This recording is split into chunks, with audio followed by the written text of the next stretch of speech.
Welcome back. Telangana రాష్ట్రానికి ఏం చేసిందని బీజేపీ ఓట్లు అడుగుతోంది అంటున్నారు మంత్రి పొన్నం ప్రభాకర్.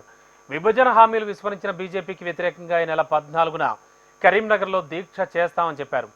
జాతీయ కాంగ్రెస్ 5 గ్యారంటీలపై విమర్శలు చేస్తున్న బీజేపీ నేతలు 10 ఏళ్లలో రాష్ట్రానికి ఏం చేశారో చెప్పాలని ప్రశ్నించారు. రాముడు ఫోటో కాదు, నరేంద్ర మోడీ చేసిన పనులను ప్రజలకు చెప్పి ఓట్లు అడగాలని పొన్నం సవాల్ విసిరారు.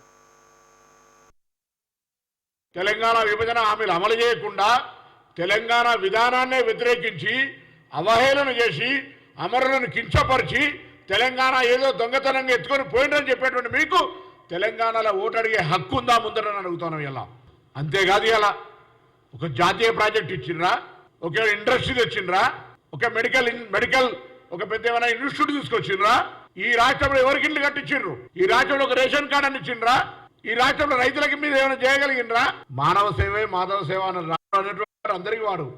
కానీ మొత్తం రాముడి పేరు మీద అక్షింతలు, రాముడి ఫోటోలు ఇచ్చి ఆ ఫోటో పెట్టుకుంటూ చూడండి, ఆ హక్కు ఎక్కువదని అడుగుతాను ఓట్ల రూపంలో. నరేంద్ర మోడీ గారు ఏం చేశారో చెప్పి అడగండి ఓట్లు.